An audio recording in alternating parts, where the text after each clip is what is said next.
Bonjour à tous et merci d'être là pour ce webinaire tech, comment parler humain et savoir s'adresser aux clients et aux commandes des mortels parce que en tant que par exemple développeur, quand on est dans son métier, on ne sait pas toujours s'adresser aux personnes qui ne sont pas à fond dans ce métier et qui ne connaissent pas forcément les termes techniques, etc.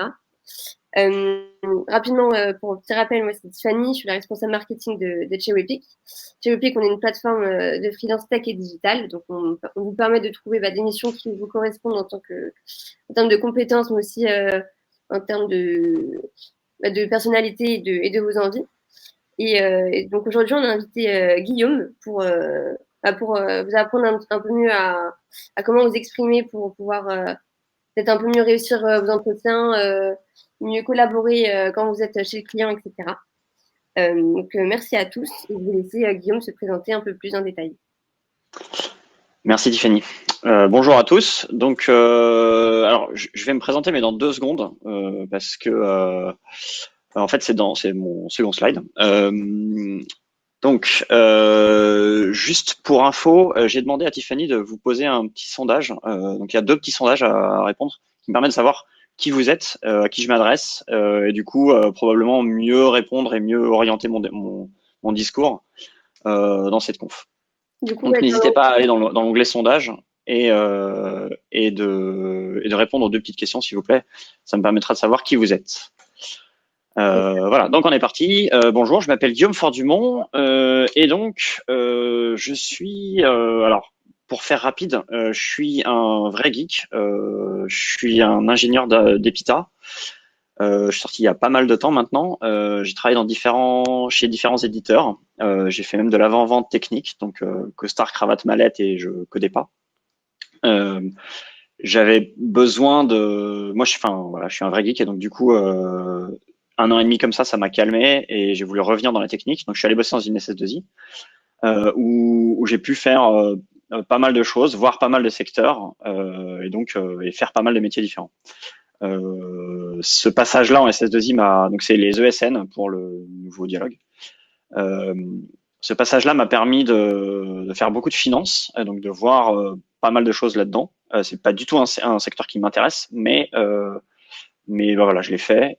J'ai appris énormément de choses. Donc on va en reparler plus tard. Euh, Par ailleurs, ensuite, j'ai beaucoup bossé dans la finance. Ça ne me plaisait pas. C'est pas du tout mon secteur, comme je vous disais. Et donc j'ai ensuite décidé de tout arrêter et de créer une start-up non lucrative qui est une encyclopédie collaborative de la musique, juste parce que ça me plaît et que je le pouvais, parce que j'avais accumulé de l'argent en faisant de la finance justement, en bossant dans la finance. Et donc voilà, comme c'est un non lucratif et que il faut bien manger quand même, je suis revenu au freelancing ensuite. Donc j'ai bossé pour pas mal de startups. J'ai arrêté les grosses boîtes et j'ai bossé pour plein de startups différentes, en faisant le pompier à certains moments et surtout en faisant le conseiller pour des CTO, c'est-à-dire aider des startups ou des créateurs de startups ou alors des CTO de jeunes startups qui savent pas comment faire pour améliorer leur productivité quand ils ont un peu de mal à recruter, ou alors quand justement il faut passer le cap de j'ai réussi à faire mon MVP dans mon coin et maintenant on est devenu sérieux. Il y a un peu plus d'1 an et demi, il y a le CEO de The Hacking Project, qui est un bootcamp assez avancé et un peu débrouillard et inclusif, qui m'a proposé de les rejoindre. Je les connaissais depuis le début, mais là, ils ont enfin pu sortir un peu la tête de l'eau et pu me payer.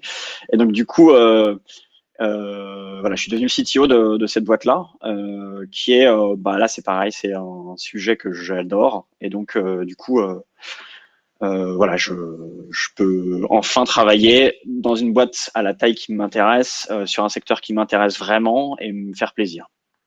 J'ai mis pas mal de temps à arriver jusque-là. Et j'ai fait pas mal de choses qui n'étaient pas forcément les cœurs de métier qui me plaisent, mais qui m'ont permis de voir plein de choses différentes. Comme vous allez le voir dans les prochains slides, j'écris assez peu, je parle beaucoup et j'ai pas trop de filtres. Donc n'hésitez pas à me poser toutes les questions que vous voulez. Je vais me permettre de demander à Tiffany de faire le tri.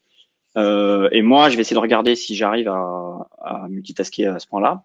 Euh, je vais répondre aux questions directement liées au slide sur lequel je suis en live. Et sinon, il y a une phase de questions-réponses à la fin, donc vous pourrez shooter tout ce qui vous intéressera à la fin. Voilà, n'hésitez surtout pas à poser des questions. Il n'y a pas de problème, c'est ça qui rend le truc intéressant. Donc, de quoi on parle? Alors, moi, je suis un vrai geek, comme je vous le disais tout à l'heure. Je m'intéresse à plein de choses, mais ça fait un peu plus de 20 ans que je dev et un peu plus d'années que ça que je m'intéresse à l'informatique. Et du coup, bah, je connais pas mal de choses. Et c'est assez facile de larguer mon entourage quand j'ai envie de parler d'un truc et de faire en sorte que personne me comprenne. Euh, ou alors de faire en sorte que seulement une très petite frange de la population comprenne. C'est-à-dire, bah, en l'occurrence, vous, si je vous parle de code, enfin, j'imagine que vous êtes une majorité de codeurs, et donc si je vous parle de code, vous allez me comprendre. Mais si si je parle comme je vous parle à vous, mais à ma mère ou à ma grand-mère ou au premier ou à mon boulanger, ils vont rien comprendre. Sauf qu'en fait, bah, ces gens-là, c'est pas vous, c'est les autres qui sont nos clients, qui sont les personnes à qui on va s'adresser, qui vont nous payer pour faire un travail pour eux. Et donc, bah voilà, c'est ça l'objet de cette conf, c'est de se dire comment on fait pour parler avec ces gens-là, qui ce sont et pourquoi est-ce qu'il faut s'adapter et dans quelles conditions. Voilà, je vais principalement orienter mon discours pour parler aux entrepreneurs et aux startups plus ou moins importantes. Du coup, je différencie ça des grosses boîtes parce que la plupart du temps dans les grosses boîtes, en fait, vous avez un MOA, un MOE qui est là pour faire la traduction. Vous avez quelqu'un qui est payé pour faire cette traduction et donc qui fait ça toute la journée. Et du coup, vous n'avez plus besoin de faire l'effort. Voilà, je trouve ça dommage, mais voilà, ça m'est arrivé un nombre incalculable de fois de me retrouver dans des boîtes comme ça. Enfin, c'est très agréable, c'est plus facile, mais je trouve que intellectuellement c'est dommage. Voilà, quand vous êtes en train de bosser pour une startup, quand vous êtes en train de bosser pour quelqu'un qui a envie de créer sa boîte, mais qu'il est tout seul et qu'il a juste une idée géniale, eh ben, vous n'avez pas le choix. Il n'y a personne pour faire la traduction, si ce n'est lui ou vous. Et donc, du coup, on va parler de ces situations-là. Je me permets d'aller regarder dans les sondages s'il y a des gens qui ont répondu. Et moi, j'ai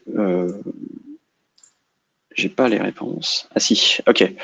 Donc, vous êtes assez nombreux à être dev ou entrepreneur, cool.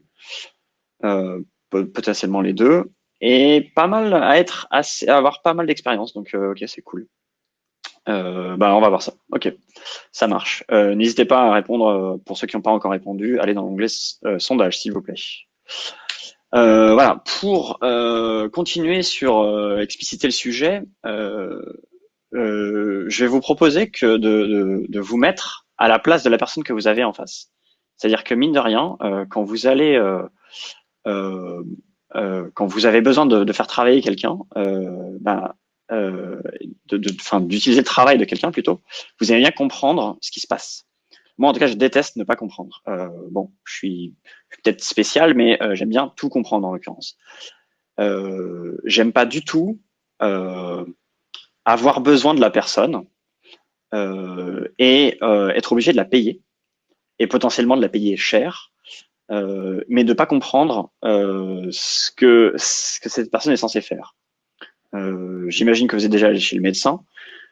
Pour certains d'entre vous, vous avez fait appel à un avocat ou un juriste ou un designer ou parfois même dans certains cas, vous n'êtes pas forcément à l'aise avec ce que c'est que le DevOps ou enfin le Ops plutôt.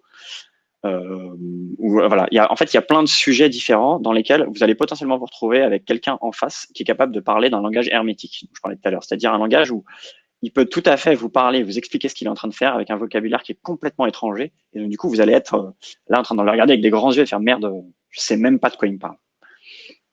C'est évidemment votre cas aussi, potentiellement. mais bah, c'est contre-productif. Vous allez ressortir, si vous allez, il y a 25% d'entre vous qui sont un peu moins, qui sont entrepreneurs, donc vous allez créer une boîte, vous avez besoin de contrats, vous avez besoin de certaines choses, vous allez voir un avocat, il va vous parler avec un langage. Si vous comprenez pas ce qu'il vous dit, bah, vous allez vous retrouver à sortir de l'entretien et dire bon, en fait, il faut que je fasse mes recherches moi-même. Il faut que j'aille, que je bosse pour comprendre ce que va faire la personne. C'est cool, mais en fait, du coup, enfin, c'est-à-dire que vous le payez et que vous faites quand même une partie du boulot. Franchement, j'imagine que c'est pas extrêmement agréable. Dites-vous qu'en plus, vous êtes dans la même situation, enfin, que la personne en face de vous est dans la même situation, mais qu'en plus, bah, il faut payer un dev et les devs c'est cher. Et donc, du coup, c'est encore plus frustrant. Voilà, donc, bah, le truc, c'est que, en fait, mine de rien, pour la plupart des gens, vous n'êtes qu'un service. C'est-à-dire, faut bien être clair, c'est-à-dire que quand vous allez créer le site web de votre boulanger, vous êtes juste là pour rendre un service à votre boulanger. C'est juste un outil. C'est pas du tout une passion pour lui. Moi, j'adore ce que je fais. Il se trouve que je continue à adorer coder 20 ans après. Mais faut être très clair que la plupart des gens pour lesquels j'ai bossé n'aiment pas ça, n'ont pas envie de servir d'ordinateur, n'ont pas envie de savoir comment fonctionne un serveur, ce que c'est qu'un protocole, ou comprendre ce que c'est que les header scores. C'est pas du tout leur intérêt. Eux, ce qu'ils veulent, c'est bah, faire leur boulot de pâtissier, savoir faire les meilleurs pains au chocolat ou n'importe quel autre job dans ce genre-là. Et donc, du coup, vous êtes seulement là pour faire un outil pour ces personnes-là. Donc ça, c'est hyper important à prendre en compte parce que du coup, le moindre effort que vous allez demander à ces personnes-là dans la direction qu'ils veulent pas prendre, bah, c'est forcément encore plus désagréable. C'est comme vous quand vous devez, enfin moi personnellement, si je dois apprendre du droit, j'y arrive pas. C'est pas un truc, c'est pas fait pour moi en fait. Enfin, j'aime pas la façon dont c'est écrit. C'est pas mon truc. Et donc du coup, lire des textes pour essayer de comprendre de quoi on parle et comment ça marche un contrat, c'est pas agréable. Et donc du coup, ça me coûte encore plus. Lire du code, ça me va. Lire un contrat, ça me va pas. Voilà. Donc par ailleurs, faut bien se rendre compte que toutes les personnes avec qui vous allez parler sont des gens qui n'ont pas votre background. Quel que soit l'endroit d'où vous sortez, que vous soyez sorti d'école d'ingénieur ou d'un bootcamp ou même que vous ayez appris dans votre garage, ça change rien. C'est-à-dire que vous avez un certain nombre de connaissances qui font que vous êtes capable de créer une appli web, une appli lourde, un dongle ou un driver en C pour le dernier OS. Le truc, c'est que vous savez ce que c'est qu'une variable, qu'une gestion de mémoire, qu'un algorithme, que tous ces trucs-là. Et donc, vous comprenez comment ça marche derrière. Imaginez que vous êtes en train de rendre ce service, donc de créer cette appli, ce driver ou n'importe quoi, pour votre grand-mère. En imaginant, enfin moi personnellement, ma grand-mère n'était pas capable de se servir d'ordinateur, et donc, mais parfois, elle en avait besoin. Et elle a des réflexes qui me paraissent complètement délirants, mais c'est parce qu'elle ne sait pas ce qui se passe derrière, elle ne comprend pas comment ça fonctionne. J'imagine que ça vous est déjà tous arrivé de voir quelqu'un autour de vous faire une commande, enfin essayer de faire une commande sur un site marchand, et puis de dire bah je veux rajouter cet item dans mon panier. Sauf que bah, sur le site en question, il n'y a pas la petite animation qui fait qu'on voit qu'il y a un traitement qui se passe. Et donc, du coup, on voit pas qu'il s'est passé quelque chose. Et il n'y a pas le petit 1 en plus qui s'est rajouté sur le panier, sur l'icône du panier. Et du coup, comme il se passe rien apparemment en visuel, eh ben, votre grand-mère va se mettre à cliquer comme une dingue sur le bouton en espérant que ça fasse quelque chose. Et alors, soit il s'est passé quelque chose et du coup, en fait, vous venez de rajouter, enfin, elle vient de rajouter 50 fois le même item dans votre panier d'achat.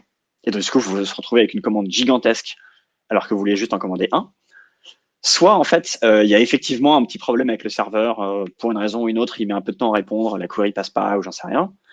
Et dans ces cas-là, en fait, ce que vous êtes en train de faire, c'est juste, enfin, ce que votre grand-mère est en train de faire, c'est juste de surcharger le serveur. C'est-à-dire de poser 50 fois la question. En fait, le serveur, il est en train de répondre à la première, il est en train d'essayer de traiter la première requête, et il y a les 50 derrière.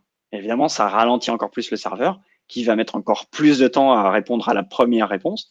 Et du coup, bah, c'est une catastrophe et on est en train en fait de flinguer le serveur sans même le savoir. Tout ça, c'est parce qu'en fait, la personne en face n'a aucune idée de comment ça fonctionne derrière. Donc, il faut bien se rendre compte de ça, c'est que bah, globalement, ils savent pas de quoi ils parlent et dans beaucoup de cas, ils ont surtout pas envie de s'en occuper. Ils n'ont pas envie de passer du temps pour ça. Le boulanger dont on parlait tout à l'heure, il vous paye pour faire ce travail-là à votre place, à sa place, et ne pas avoir à s'en occuper. Si vous commencez à lui parler d'informatique, si vous commencez à lui parler de protocole, bah, il va se dire, OK, qu'est-ce que c'est qu'un protocole?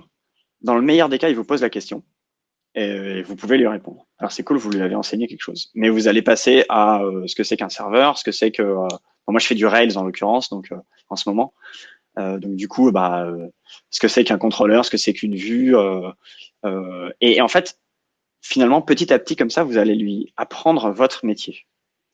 Euh, c'est cool, là, le dialogue va plus vite, mais du coup, vous n'êtes pas en train de faire ce boulot-là à sa place. Vous êtes en train de lui demander d'en faire une partie à votre place. Et ça, c'est pas forcément idéal parce que bah, du coup, vous gagnez un tout petit peu de temps, mais lui, il va en perdre. Et donc, bah, vous êtes plus en train de faire intégralement la task qu'il vous a demandé. Et donc, bah, du coup, est-ce qu'il vous payerait pas un peu trop pour faire le boulot, quoi. Voilà, pareil. Ça, c'est si jamais il est sympa et qu'il veut bien apprendre. Parce que évidemment, donc je vous ai dit, soit il vous pose la question, il peut aussi tout à fait ne pas vous poser la question, par humilité ou par j'en sais rien, par humilité, euh, par honte, je veux dire, il va pas vous poser la question en disant bah j'ai pas envie de lui avouer que je ne sais pas ce que c'est qu'un protocole, et donc il va rien dire sur le moment, il va potentiellement même acquiescer. Vous avez l'impression que le message est passé, et donc vous considérez la notion comme acquise. Et lui, ce qu'il fait, c'est que dans le meilleur des cas, il rentre chez lui, il va vérifier ce que c'est qu'un protocole derrière. Évidemment, il y a un nombre de définitions hallucinantes. Savoir ce que vous disiez par là, c'est un autre problème. Et mais il peut aussi tout à fait se dire, ouh là là, il est en train de me parler de trucs que je comprends pas. J'ai rien compris de ce qui s'est passé dans cet entretien. Du coup, je vais aller voir quelqu'un d'autre. Et vous avez perdu un client. Voilà. Donc bon, c'est évidemment pas idéal, quoi. De toute façon, c'est pas idéal. Donc, moi, ce que je propose, c'est en fait de ne pas parler informatique du tout avec votre client. Enfin, essayez en tout cas. Alors, la plupart du temps, normalement, vous êtes censé vous adresser à quelqu'un qui n'y connaît soit rien du tout, soit très très peu. Et donc, du coup, bah, tant qu'à faire, pendant toute la partie du dialogue où vous pouvez, il faut rester hyper simple dans ses explications. C'est-à-dire ne pas vous n'avez pas besoin de partir dans les détails techniques pour expliquer ce que vous allez faire. Savoir que vous allez différencier, donc pour ceux qui parlent dev web, ce que c'est que le routing, la business layer et ensuite les vues. Enfin, d'ailleurs, c'est valable aussi pour les applications lourdes. Bah, votre client n'a pas besoin de le savoir. Ce qui va l'intéresser, c'est de savoir que vous avez une brique qui contient toute la représentation métier. C'est-à-dire comment est-ce que le client réfléchit d'un point de vue métier. Quelles sont, quelle est sa façon de penser quand il fait son métier. Et ensuite, comment vous allez afficher ça pour l'utilisateur sur le site ou dans l'application que vous développez pour elle. Mais à utiliser les mots techniques pour donner ce genre de choses, pour dire ce genre de choses, ne sert à rien pour votre client. Il va juste pas comprendre ce que vous allez dire et vous avez rien apporté de plus. Donc, rester simple et utiliser des métaphores à fond vous permet de transmettre à peu près la même information, au iota près, justement, des informations techniques dont seul vous pouvez tirer du bénéfice. Alors vous allez me dire, oui, mais il y a un moment, en fait, je suis obligé de commencer à parler technique parce que on va avoir des bugs, on va avoir il faut faire des mises en prod, faut expliquer ce qui se passe, etc. Euh, alors, il y a plusieurs sujets. Il y a déjà, il faut être très clair, c'est-à-dire que vous pouvez tout à fait dire à votre client que vous allez lui épargner le jargon technique parce que ça sert pas à grand chose dans le discours, dans le dialogue que vous allez avoir avec eux. Vous allez lui dire que vous allez lui épargner le dialogue technique quand vous pouvez. C'est-à-dire qu'il y a des moments où vous n'avez juste pas le choix.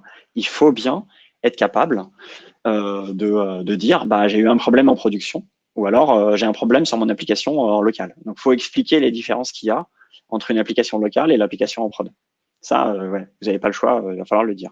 Mais vous n'avez pas besoin de partir dans les détails. Vous n'avez pas besoin de dire si c'est une plateforme Heroku ou alors si c'est une Ladybox ou j'en sais rien. Vous pouvez juste dire l'application de production, celle qui tourne et qui est connectée à Internet, fonctionne. Par contre, moi, de mon côté, sur l'application que j'utilise pour faire la prochaine version, et donc qui n'est impactée que par moi, cette version-là, j'ai un problème dessus.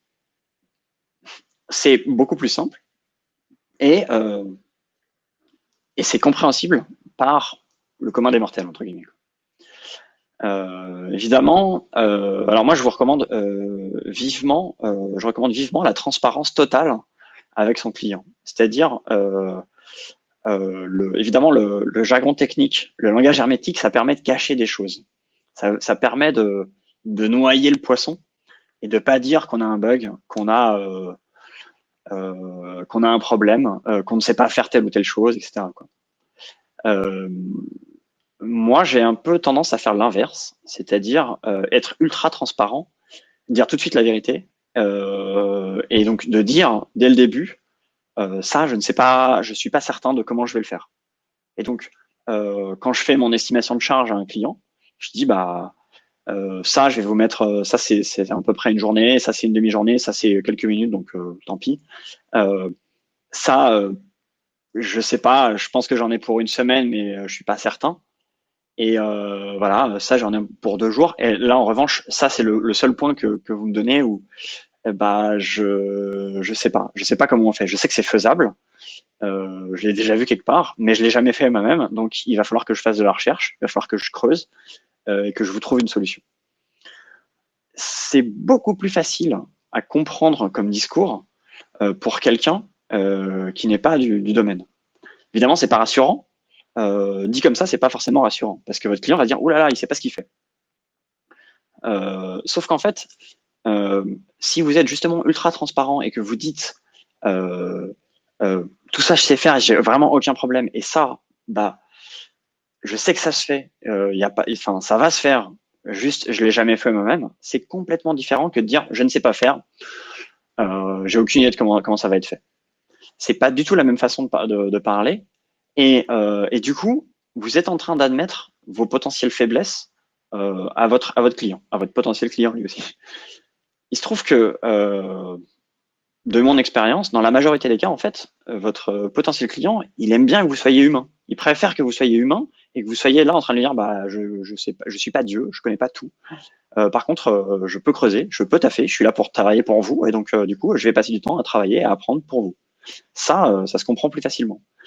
Faut pas se leurrer, hein, la plupart des gens en face de vous, c'est des gens qui, eux aussi, les entrepreneurs, c'est des gens qui, eux aussi, ont plein de choses à apprendre et se sont plantés à plein de moments différents. Et à des moments, ils avaient des chantiers juste en face d'eux qu'ils ne savaient pas comment ils allaient attaquer et qu'ils ont attaqué comme ils pouvaient et qui ont fini par les tacler quand même. Donc, ça se fait très bien. L'avantage d'avoir ce genre de dialogue et de discours simple, c'est que du coup, les fluctuations de charge que vous allez potentiellement avoir deviennent beaucoup plus acceptables. Moi, j'ai une tendance à dire que n'importe quelle charge que je donne à un client, j'ai 50% de risque. C'est-à-dire que quand je dis 2 jours, c'est plus ou moins une journée. Quand je dis 1 heure, en fait, c'est plus ou moins une demi-heure. En plus, enfin, c'est plus ou moins une demi-heure de travail à rajouter dessus. Alors, c'est pas hyper agréable, mais je préfère être clair parce qu'en fait, le truc c'est que je ne consomme quasiment jamais mes risques négatifs. Sur tous les trucs où je leur dis ça je sais faire, ça je sais faire, ça je sais faire, le risque il est quasiment tout le temps à zéro. Il m'arrive très très peu de varier sur les estimations de charges que je donne. En revanche, sur les trucs sur lesquels je dis bah j'en sais rien, je dis systématiquement là a priori j'ai un risque à 100%. C'est-à-dire que je peux doubler ma charge sur le sujet en question parce que je sais pas ce que je suis en train de faire en fait. Et alors pour les clients que je veux absolument garder, je leur dis je vous promets de ne pas faire plus que doubler ma charge sur l'estimation que je vous fais. Donc dans le pire des cas en fait ça leur coûte x2 sur la task en question. Ça leur permet d'avoir une idée de est-ce que ça va me coûter hyper cher ou pas. Le truc, c'est qu'en fait, en ayant un discours compréhensible par votre client, bah, il sait est-ce que vous êtes serein ou pas, et sur quelle partie vous êtes serein ou pas. Et du coup, vous allez vous retrouver dans des situations où il y a de temps en temps, vous avez des bonnes surprises. J'imagine que ça vous arrive à vous aussi. Où vous gagnez un peu de temps. Où en fait, le risque, vous aviez évalué un truc, vous avez dit, bah, je sais pas comment on va faire. Et en fait, c'est 1 heure de boulot. Vous aviez mis 1 semaine de travail, c'est 1 heure de boulot. Et dans ces cas-là, bah, vous revenez vers votre client, soyez honnête, soyez transparent aussi, et dites-leur, bah, en fait, j'avais prévu 1 semaine parce que je savais pas ce que je faisais, parce que je savais pas comment j'allais le faire. J'ai mis 1 heure, bah, c'est tant mieux pour vous, ça vous coûte 1 heure et pas 1 semaine de boulot. Et ça, c'est super agréable pour le client à entendre. Je vous conseille, je vous souhaite que ça vous arrive en début de mission. C'est toujours vachement agréable parce que du coup, le client ensuite, il se dit bon, j'ai aussi des bonnes surprises. Donc du coup, si jamais il y a une mauvaise surprise à un moment, c'est pas très très grave. Et donc du coup, le premier moment où vous avez un truc qui pète en prod, ou alors que vous avez fait une erreur, ou alors que bah, justement, au lieu de maintenir vos charges, vous avez fait 1 fois et demie, c'est pas très grave. Il vous en veut moins. Voilà. Par ailleurs, ça vous évite aussi d'avoir la suspicion du client, qui est que potentiellement, en fait, vous êtes en train d'utiliser du jargon pour noyer le poisson, non pas parce que vous voulez noyer les estimations de charges, etc., mais aussi potentiellement parce que vous ne savez pas ce que vous faites et que vous voulez pas le dire. Et donc, du coup, en fait, vous êtes en train de séparer les choses en disant, vous allez me transmettre votre connaissance métier et moi, je vais juste faire le taf technique et je fais en sorte que tout ce que vous ayez à faire, c'est vous occuper de votre métier. Et du coup, c'est beaucoup plus agréable à entendre. Et il se dit, bon, je suis serein parce que j'ai affaire en face à quelqu'un qui est très pro, parce qu'il sait que j'ai pas envie de m'en occuper et donc il connaît son domaine. Et ça, c'est forcément beaucoup plus agréable à entendre. Ça veut aussi dire que du coup, il faut apprendre le métier. Alors, évidemment, dans certains cas, ça peut être plus ou moins agréable. Moi, j'ai dû apprendre énormément de finance. C'était pas mon secteur de prédilection, mais voilà, il se trouve que ça correspondait à mes impératifs. J'ai toujours bien aimé me creuser la tête et me prendre la tête sur des algos un peu compliqués. Et la finance, c'est très très bon pour ça. Eh bien, du coup, j'ai appris de la finance. Alors, je dis ça parce que globalement, en fait, l'idée, c'est d'essayer d'apprendre le métier de chacun de vos clients. Vous allez arriver chez le boulanger, vous y connaissez rien, vous savez pas ce que c'est enfin, vous savez ce que c'est qu'un four, mais pas un four de boulanger. Vous connaissez pas le range de température auquel cuit le pain, les pains au chocolat, les différentes baguettes, etc. Vous connaissez pas le détail des différentes farines, etc. Mais vous allez apprendre. Et ça vous permet énormément de choses. Alors, déjà, ça permet juste que vous soyez en train de faire votre boulot et pas demander au boulanger de faire votre travail. Et donc, du coup, vous ne lui demandez pas de vous payer alors qu'il est obligé de faire une partie de votre travail quand même. Ça vous permet de continuer à justifier votre salaire exorbitant.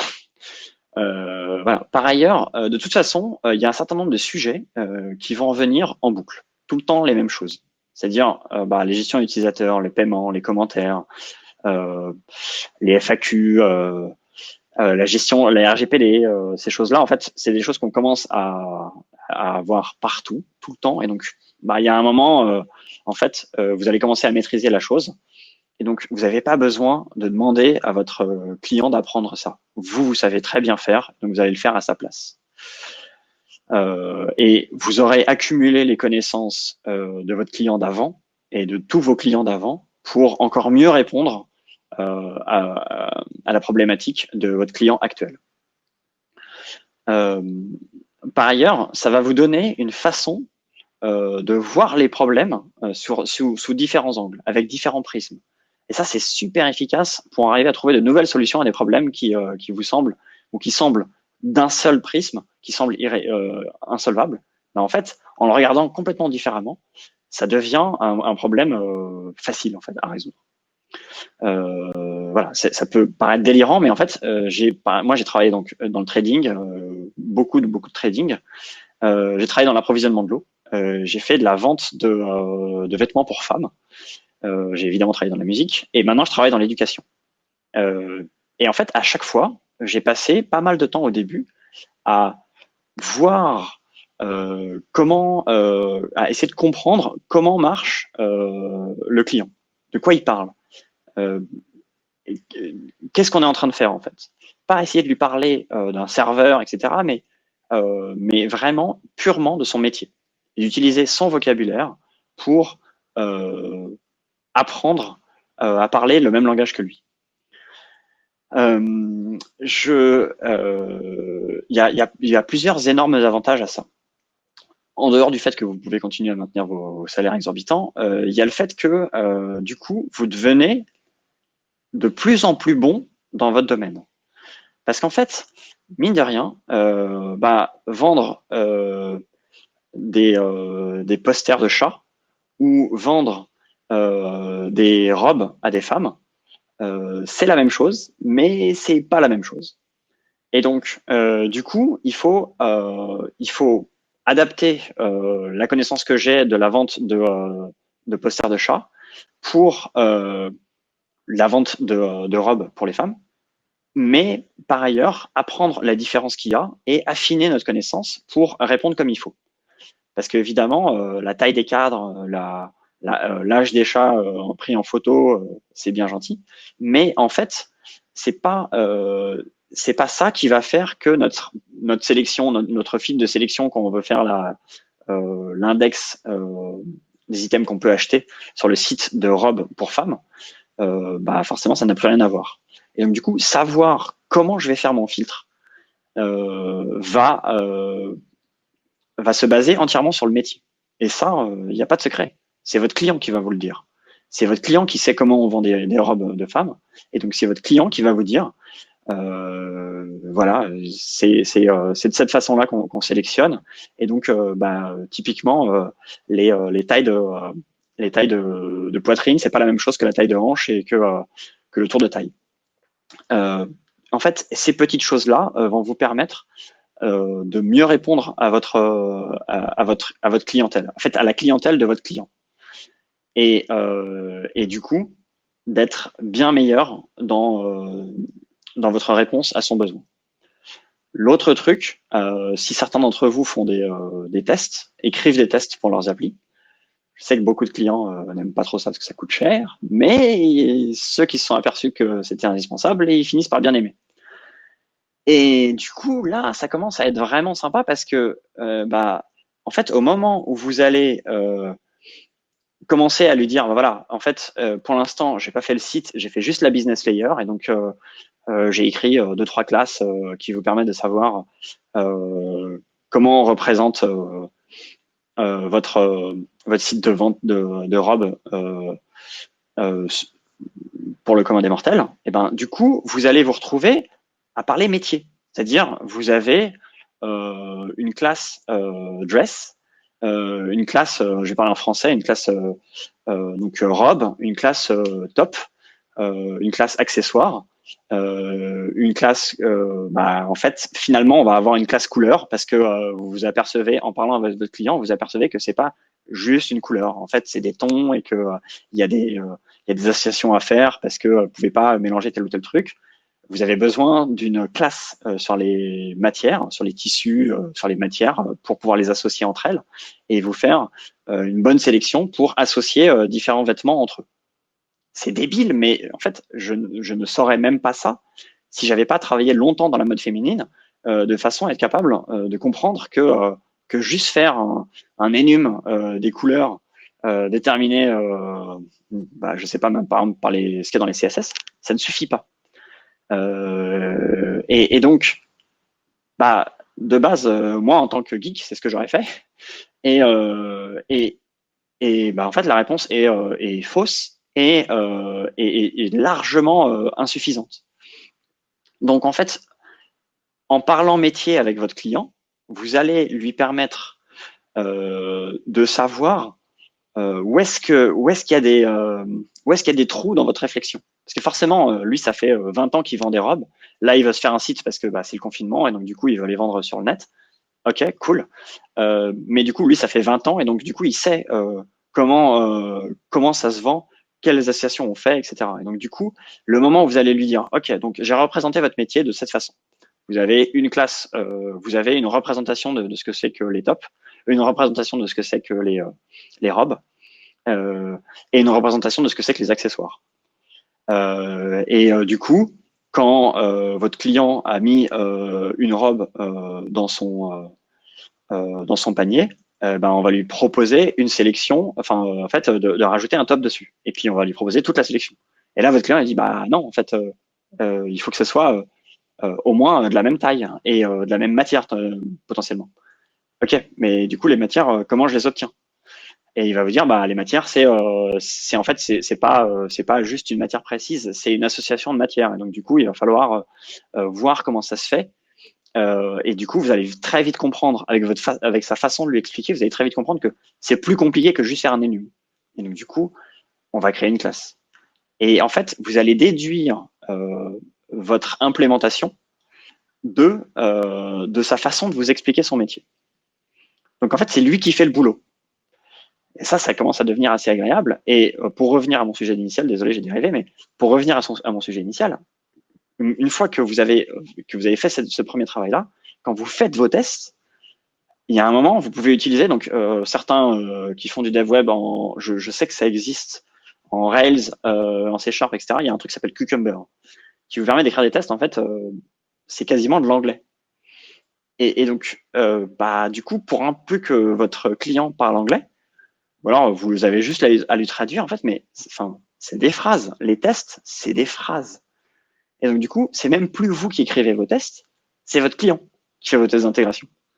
Et ça commence à devenir vraiment génial parce que du coup, c'est bah là, je reviens sur ce que je disais, c'est lui qui fait votre boulot. Donc bon, il y a la traduction, il y a la transpilation à faire, mais ça se fait. Et donc, bah, on gagne énormément de temps et surtout, encore une fois, votre client voit où il y a des trous et donc il vous aide à résoudre votre problème de business layer indépendamment complètement de la façon dont ça s'affiche, etc. Juste sur votre code. Donc, comment on fait ça? Bah évidemment, c'est toujours ce qu'il y a de plus difficile. Moi, ce que je propose et ce que je fais tout le temps, c'est de dire à mes clients d'entrée de ne pas leur parler technique et de faire le premier pas directement. C'est-à-dire de leur demander quel est leur besoin.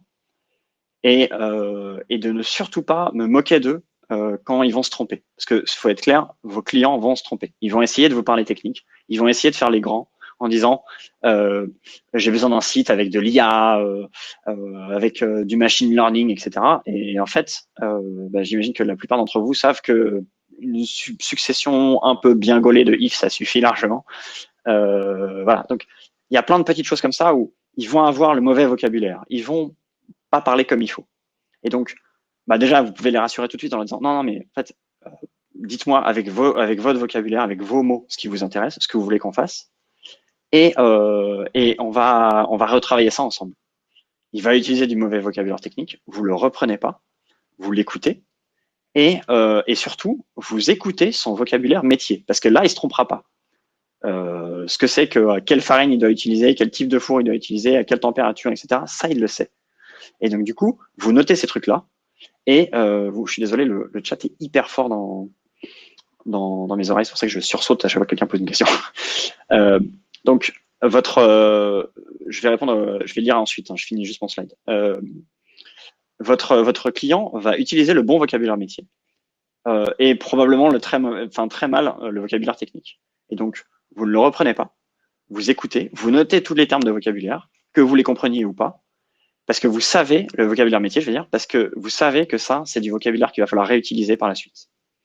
Une fois qu'il vous a expliqué son besoin, vous lui dites, OK, dites-moi si j'ai bien compris, et vous répétez ce qui vous a, enfin, vous paraphrasez tout ce qu'il vient de vous dire, mais vous transformez en langage pseudo-technique, c'est-à-dire que vous allez répéter ce qu'il vous dit sans utiliser le vocabulaire technique, juste en corrigeant les erreurs techniques potentielles, c'est-à-dire là où il a utilisé du mauvais vocabulaire, vous lui donnez le bon vocabulaire en fait, juste pour que son cerveau note.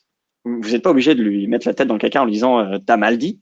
Vous pouvez juste reparaphraser en essayant d'utiliser à peu près les mêmes phrases mais avec le bon vocabulaire.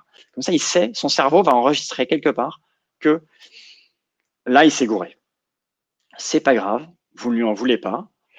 C'est juste pour qu'il sache que il faut qu'en fait, sur certaines choses, il a fait des erreurs. Et vous essayez de réutiliser son vocabulaire à lui au maximum. Lui, il va vous reprendre en fait. Votre client va vous reprendre quand vous utilisez mal le vocabulaire métier. Il va vous reprendre et vous dire non, non, c'est pas ça, c'est pas comme ça que ça marche. Oui, mais en fait, il y a un détail. Le four, il faut le préchauffer avant. Oui, mais en fait, la farine, il faut la pâte, il faut la laisser reposer. Et toutes ces petites choses-là, en fait, ça vous permet d'affiner votre vision. Et donc, encore une fois, vous ne parlez pas technique. La technique, vous l'avez en tête derrière. Vous pouvez même la noter quand vous prenez vos notes pour l'écrire et savoir à peu près où vous allez. Mais vous n'êtes pas obligé de la répéter. Vous avez juste besoin de présenter votre compréhension du besoin métier sans forcément ressortir des mots compliqués que votre client ne va pas comprendre. Évidemment, il y a certains moments où vous allez vous retrouver avec des sujets où vous allez dire, en fait, là, il y a une incohérence, il y a un truc que je comprends pas. N'hésitez pas à dire que vous ne comprenez pas. Ne dites jamais à votre client, enfin, essayez de ne pas dire à votre client plutôt que il n'a pas compris la technique. Oui, on le sait, c'est pour ça que vous êtes là. N'hésitez pas à dire que vous ne comprenez pas son métier et que vous n'avez pas compris tel ou tel point de son métier. Il est là pour ça. Vous n'êtes pas censé être boulanger, donc c'est pas grave. Il va pas vous en vouloir. Vous revoyez avec lui. Vous lui dites désolé, le préchauffage, c'est quoi? Comment ça marche? Il va vous dire on met une certaine température, on met une certaine durée, voilà. Et en fait, vous êtes juste en train d'assumer, enfin de reconnaître des faiblesses que vous avez sur un domaine que vous n'êtes pas censé maîtriser. Et ça vous permet d'affiner à fond vos définitions et de savoir lui parler avec son vocabulaire le mieux possible, tout de suite, et d'être vachement efficace. Et donc, du coup, vous allez pouvoir creuser tous les points techniques, tous les petits sujets sur lesquels vous avez besoin de détails. Dans certains cas, c'est vous qui avez mal compris. Dans d'autres cas, en fait, c'est l'explication qui était pas ultra cohérente, ou alors il y a effectivement un problème. Il y a effectivement un besoin qui a été mal imaginé. Vous allez souvent probablement avoir des clients qui se mettent à essayer de faire votre boulot à votre place. C'est-à-dire oui, mais en fait, pour la gestion utilisateur, faudrait faire comme ci, comme ça. La gestion du panier, faudrait faire comme ci, comme ça. N'hésitez pas à lui parler métier pour essayer de comprendre pourquoi ils veulent résoudre de telle ou telle façon le problème technique que vous avez, enfin qu'ils vous présentent, alors que vous, a priori, vous avez une solution technique bien plus efficace parce que c'est votre quatrième client différent dans la vente et donc du coup, comment gérer un panier, vous savez faire. Donc voilà. Donc n'hésitez pas à creuser ces trucs-là, les sujets problématiques, donc soit métier, soit technique, toujours en essayant de revenir sur le métier. Et un truc moi que j'aime bien dire, c'est toujours dire la technique c'est pas grave, vous inquiétez pas, ça c'est mon boulot, je m'en occupe. Ce qui est important, c'est que on résolve ce problème métier là pour vous. Donc vous détaillez le truc, ce problème A pour vous, et moi je me débrouille techniquement pour que ça fonctionne. Voilà. Il faut absolument rester tolérant tout le temps parce que, encore une fois, vous allez avoir des gens en face qui n'y connaissent rien. Il y a forcément quelqu'un qui se trompe. Entre votre client et vous, il y a forcément quelqu'un qui se trompe. Et donc, du coup, tant qu'à faire, vaut mieux que ce soit lui et que vous soyez tolérant et que vous appreniez de ses erreurs plutôt que de vous fiche de lui et du coup qu'il le prenne mal et que vous perdiez votre client. Voilà, je vais. Bah en fait, voilà, il se trouve que je suis assez bien tenu. Je suis habitué à parler de ce sujet-là beaucoup plus longtemps que ça d'habitude. Donc on m'a donné 1 heure et il est -5, donc je suis plutôt content. Et donc on va passer aux questions. Moi, ça me semble hyper court, mais voilà, on va passer aux questions. C'était court, mais c'était plutôt clair. Ok, Ouais, bien, cool. bien essayer de comprendre le besoin du client, prendre le temps de comprendre et de le faire expliquer, etc. Même, oui, comme tu disais, s'il fait des erreurs, bah, prendre le temps de comprendre et de réexpliquer, ça permet aussi de mieux réexpliquer à d'autres potentiels clients, par exemple. Yes. Et oui, dans le chat, c'est Arthur qui disait une remarque intéressante, par exemple, en design, Ouais, parler je suis en de train de lire. parcours utilisateur ou de bénéfices clients. Et oui, à quoi ça sert et pas comment ça marche. Ouais, ouais, voilà. Bah, c'est exactement ça en fait. C'est hyper important. Le à quoi ça sert, il est très très très différent du comment ça marche. Le comment ça marche, c'est votre boulot. Et encore une fois, en fait, en informatique, plus on a de carrière, plus on est cher. Et il y a un moment en fait où on devient vraiment extrêmement cher. Et en fait, la plupart des gens vous diront, la plupart des clients vous diront, ah ouais, non mais j'ai pas du tout autant d'argent. Bah ouais, mais en fait, c'est ça que ça va coûter quoi. Moi, le nombre de fois où ça m'est arrivé, en fait, la plupart des gens sont pas du tout, s'imaginent pas du tout devoir payer autant pour créer une app, créer un site, créer une application lourde ou même un dongle. Et donc, du coup, au moment où vous allez leur annoncer la douloureuse, ça pique. Et donc, les extraire de la technique en disant vous inquiétez pas, ça c'est mon boulot, et faire en sorte qu'ils soient rassurés sur le sujet, c'est quand même très agréable pour eux. Et donc, mais du coup, il faut effectivement être capable de répondre parfaitement à quoi ça sert, comme disait Arthur. Voilà. Est-ce que vous avez des questions? Est-ce que ça vous convient? Est-ce que Il y il y en a des a choses qui ont qui des vous... questions ou même quelque chose à partager, un point de vue, une expérience peut-être aussi, pourquoi pas. Ouais, ouais, carrément, je prends tout. C'est le moment. N'hésitez pas à écrire. Après, sinon, je peux même vous inviter sur scène pour que vous puissiez parler en direct. Ouais, N'hésitez pas. n'hésitez pas. J'aime bien voir à qui je parle aussi, donc si vous avez des questions.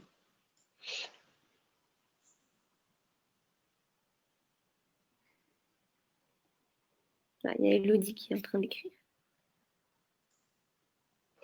Ah, moi, je ne vois pas les... Ah si, je vois. Ok, d'accord.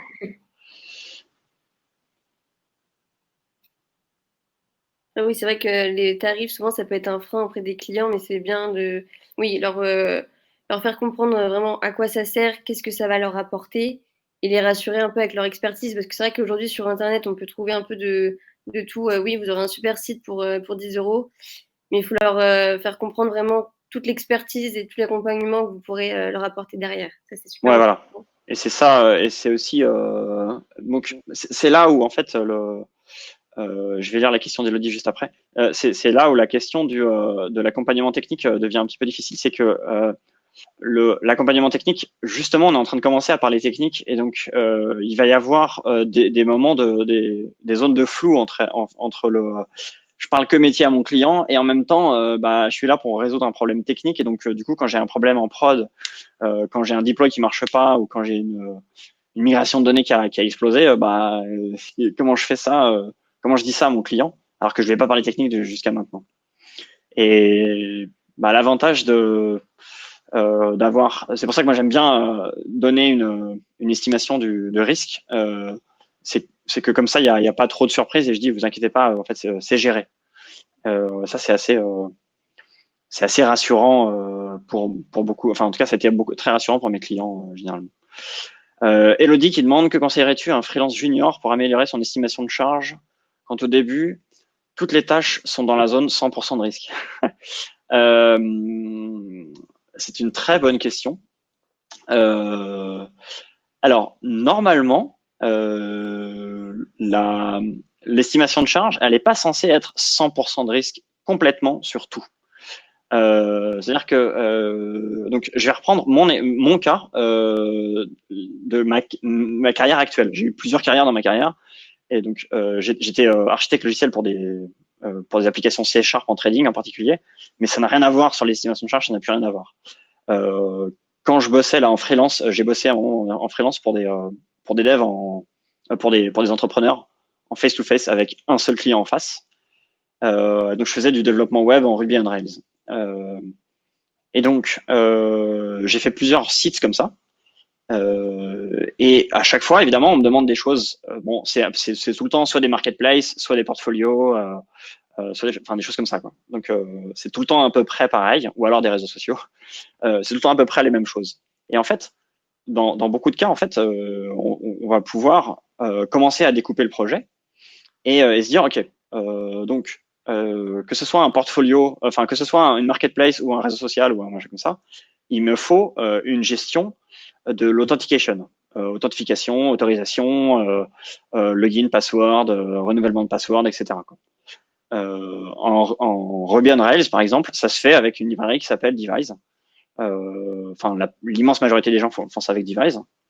Et donc, la brique de base, juste mettre ça en place, c'est Devise. Et donc, moi, je sais que je mets une demi-journée à le mettre en place, que ce soit entièrement opérationnel, avec la mise en prod qui va avec. Voilà, je ne sais pas faire, je peux pas estimer une charge sur tout le réseau social, c'est pas possible, il y a trop de choses à faire. Mais par contre, je vais découper en plein de morceaux et essayer de reprendre task par task ce que je dois faire. La gestion utilisateur, authentication, etc. Device, ok, c'est une demi-journée. Ensuite, j'ai affichage du profil. Et donc ça, c'est pour moi, c'est 1 heure, je pense, avec la MEP. Mise en production, pardon. Changement à avoir une image de profil. Techniquement, je mets un quart d'heure. Maintenant, il faut derrière le brancher sur AWS pour avoir du S3 et pouvoir stocker le truc et le versionner, etc. Bon, c'est un peu plus. Et puis surtout, j'ai la petite feinte il me faut que je crée un compte AWS pour mon client, que je lui demande les droits admin, mais ça, c'est impossible à faire pour quelqu'un qui n'est pas technique. Donc, du coup, il faut que je sache tout de suite, je sais que je vais devoir aller voir le client, faire une réunion avec lui pour lui dire, OK, on va se créer un compte AWS ensemble. Vous avez les droits, on va mettre des limites, etc. pour que vous ayez la main, mais que moi, je puisse m'en occuper.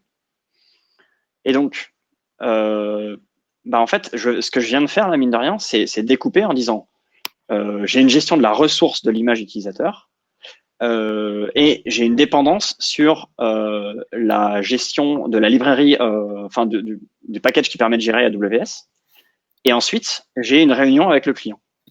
Et tout ça, je peux les estimer en disant, ça me prend 1 heure à chaque fois, dont 1 heure avec le client. Personnellement, moi, je fais payer les réunions avec le client, je fais payer la durée d'une réunion et je fais payer le temps de trajet. Donc, du coup, il faut que je regarde combien de temps je mets à aller chez le client. Et en fait, je vais cumuler tous ces trucs-là et donner une estimation avec mon taux horaire. Moi, je facture à la seconde. En fait, c'est juste mon taux journalier que je découpe en 7 heures et que je découpe à la seconde sur des journées de 7 heures. Et puis, voilà. C'est comme ça que je détermine mon taux journalier, enfin mon taux à la seconde. Et donc, du coup, en fait, là, en fait, ce dont je viens de parler, c'est que des choses que je sais déjà faire. Parce que Elodie, si tu es freelance junior, tu te lances dans un domaine que tu connais, avec des technologies que tu connais. Et donc, du coup, typiquement, si tu es freelance, imaginons que tu fasses du Ruby on Rails. Si jamais tu fais du Ruby on Rails, tu sais que l'authentication, on fait ça avec du Devise. Et donc, cette partie-là, précisément, tu peux l'estimer. Donc, tu vas pas donner 100% de risque. Tu vas dire, moi, généralement, je mets, si tu es développeur, si tu es junior, c'est peut-être que tu mets 1 journée ou 2 journées ou 5 journées, j'en sais rien, pour mettre Devise. C'est pas la question du tout. C'est juste, Devise, tu sais que tu mets tant de temps parce que ça fait 2, 3, 4 fois que tu le fais. Il y a plein de trucs que tu vas pas savoir faire dans ce que va te demander le client. Il y a plein de trucs que tu vas pas savoir faire. Mais en revanche, l'authentication, le Devise, tu sais que tu mets X journées. Et donc ça, tu peux lui dire, voilà, je mets tant de temps, c'est une estimation, mais je l'ai déjà fait tant de fois, et donc du coup, je sais que ça change assez peu, et donc je vous donne 50% de risque. Et ne pas hésiter à dire ensuite, en fait, c'était la 6e fois que je le faisais, j'ai mis moins de temps, donc du coup, vous avez gagné une journée de charge. Ouais, ça va faire plaisir au client. Et vous lui dites, par contre, soyez indulgent la prochaine fois, parce que là, vous savez, le truc que vous m'avez demandé avec AWS, ça par contre, je l'ai jamais fait. Donc, s'il vous plaît, si jamais je suis en train d'exploser ma charge, soyez indulgent à ce moment-là. Est-ce que j'ai répondu à ta question, Elodie? Est-ce que d'autres gens ont des questions par ailleurs? Parce que je vois qu'Elodie est en train d'écrire. Arthur, en agilité, on a la méthode du poker planning pour faire de l'estimation. Ça te permet de jouer avec les ordres de grandeur. Après, sur les missions, c'est normal d'être un peu light sur les estimations. Alors ouais, juste un truc, effectivement. Merci Arthur, tu as tout à fait raison. Donc, moi j'utilise le poker planning pour du Scrum. Ça marche super bien. Alors juste un truc quand même, pour tous les développeurs juniors, vos estimations. Désolé, mais vous allez vous tromper dans vos estimations. En fait, tout le monde se plante sur les estimations. Vous n'allez jamais respecter vos estimations. Donc, essayez de dire ça à votre client sans trop lui dire, parce qu'évidemment, ça fait tout le temps flipper. C'est tout le temps hyper hard. Mais généralement, vous essayez d'avoir un ordre d'idée dans lequel vous essayez de pas trop sortir du cadre. Donc, essayez de viser des clients qui vous demandent pas de faire des trucs de foufou mental. Essayez de commencer par des trucs un peu faciles que vous connaissez déjà, où il y a 90-95% du travail que vous avez déjà fait au moins 1 ou 2 fois dans votre vie. Si vous êtes en train de faire un truc complètement inédit, forcément, ça va partir dans les roses, quoi, c'est sûr. Donc voilà. En l'occurrence, la méthode du poker planning dont parle Arthur, ouais, moi j'adore. En fait, le Scrum, j'adore, mais c'est basé sur justement une répétition. C'est basé sur le fait que plus on avance, plus on fait la même chose, plus on est capable d'estimer combien ça va nous coûter. Donc on a en fait en début de chaque sprint, on fait des sprints d'1 ou 2 semaines le plus souvent, où où toute l'équipe va travailler sur un certain nombre de features qu'on va développer, qu'on se donne la durée du sprint pour réaliser. Dedans, il y a par exemple la création d'une nouvelle classe, création d'une nouvelle vue, ce genre de choses. Et en fait, chaque personne, chaque membre de la réunion du poker planning va dire, moi j'estime que c'est tant de complexité. C'est pas du temps de travail, hein, c'est de la complexité. Donc moi j'aime bien bosser avec la suite de Fibonacci pour ça. Et donc je dis voilà, ça va me coûter 3. Et en fait, avec ces trucs-là, on va permettre, chacun va donner son estimation, et ensuite dire, on va faire ensuite une moyenne de ce truc-là pour avoir un ordre d'idée de combien ça va coûter. Et ça va nous permettre ensuite de savoir combien de tâches on peut mettre dans le sprint en question. Le truc, c'est que en fait, pour demander à chaque développeur de l'équipe combien de temps ça va coûter pour créer une vue ou créer une classe ou créer un machin comme ça, ou alors faire ce refacto ou un machin comme ça, toutes ces choses-là, en fait, ça veut dire qu'ils l'ont déjà fait avant et que donc du coup ils peuvent estimer. Sinon, c'est vraiment une estimation au doigt mouillé, et donc ça n'a pas plus de sens que n'importe quelle estimation que pourrait donner Elodie sur un truc qu'elle ne maîtrise pas du tout, quoi. Donc voilà, faut faire attention. Encore une fois, j'adore le poker planning, mais c'est basé sur de la répétition, et donc du coup pour les juniors c'est plus difficile, je trouve. Voilà, donc du coup j'imagine, Arthur, que tu fais partie de cette catégorie des gens qui ont répondu qu'ils avaient plusieurs années de dev, j'imagine, ouais. Enfin plusieurs années d'expérience dans le domaine, pas forcément du dev, mais t'es au moins Scrum Master ou quelque chose comme ça, quoi. Ah voilà, ouais, voilà, c'est de l'agilité, yes. Ok. Ouais, voilà, classique. Yes. Merci Arthur de faire ça, parce que moi je déteste faire ce genre de choses, mais effectivement c'est sûr efficace. Enfin, je trouve que c'est la méthode la plus efficace que je connaisse. Donc je suis très content que des gens comme toi transmettent cette connaissance pour que du coup les autres puissent s'en servir et que qu'on n'arrive pas comme des fleurs avec la fleur au fusil quand on demande ce genre de choses. Parce que c'est très très pratique. Donc merci beaucoup Arthur. Oui, Elodie, c'est exactement ce que je dis. C'est-à-dire qu'en fait, il faut, enfin moi, c'est ce que je fais, de compenser avec ce que je maîtrise pour accumuler de l'expérience. Et en fait, au fur et à mesure, tu vas maîtriser de plus en plus de choses. Et donc, du coup, tu auras de plus en plus de tâches qui seront pas à 100% de risque, mais à 50% de risque. C'est toujours gigantesque hein, pour l'industrie normale, 50% de risque. Les gens, ils vont te regarder avec des grands yeux, t'hallucines complètement. Généralement, quand je dis ça à mes clients, ils me regardent, vous êtes complètement fou, monsieur. Et je leur dis, bah, ouais, mais par contre, moi, je peux quasiment vous garantir que je vais pas sortir des lions. Voilà. À voir. Je vois qu'Elodie est en train d'écrire à nouveau.